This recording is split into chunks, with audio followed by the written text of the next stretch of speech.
Hi everyone, I just thought I'd jump on here and give you a little bit of an overview, a little bit of a brief description of what you might be experiencing and a couple of tips and advice moving forward, given that your little one is still in the newborn phase. So first of all, don't be too concerned about catnapping and holding your little one. It is completely normal for newborn babies up to the age of 12 weeks old, and in some cases even older, to experience catnapping and irregular sleep cycles. And as you probably noticed in the package, you don't have a sleep guide at this age. It really is just going with the flow.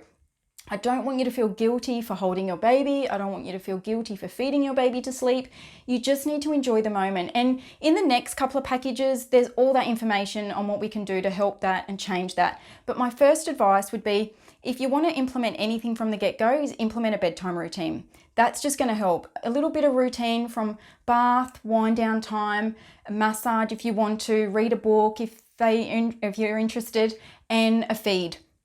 That will implement some healthy sleep habits from the get-go.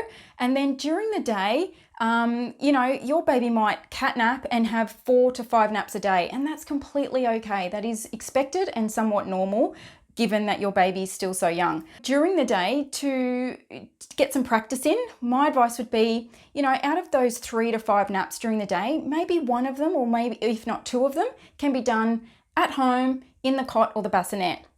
Practice makes perfect. If you can get your little one to have at least 1 to 2 naps a day at home in the bassinet, then the rest of them can be done on the go. In the car, in a baby beyond, in a carrier, in the pram, however you can get those naps done. Do not feel guilty for holding your baby and feeding your baby to sleep. So that's probably my biggest tip moving forward, and enjoy the moment, guys. It does go really quickly.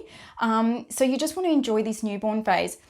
If you do get to a point where you're not quite sure, or your baby is consistently napping around the clock, and I mean napping, catnapping day and night, then you might need to look at, feeding, because most babies, if they're content, they will sleep quite well, at night at least. You should get at least a good couple of hours here and there. So, and if you're not getting that, we need to look at the milk supply, whether it's breast or bottle, to find out what's going on. And what you don't want to do in the early days is allow them to sleep for too long through the day, because there's only so many Z's a newborn baby has, and you don't want them using all that through the day. So you want them sleeping really well at night. So I would suggest waking your little one up if they've started to exceed the 2.5 hour mark of sleeping at any one time through the day. So if you put your baby down and they're starting to sleep and it's pushing 2.5 hours, start to wake your little one up. Keep them awake again for an hour-ish, and then go again for another nap. And your day will pretty much look like that until nighttime. And then you want to keep those Z's up your sleeve for giving you the best option at night that you can. But like I said, if your baby is awake day and night and catnapping around the clock, we need to probably look at the milk supply at this point. So hopefully those tips help. Don't put too much pressure on yourself. Enjoy your baby, and congratulations.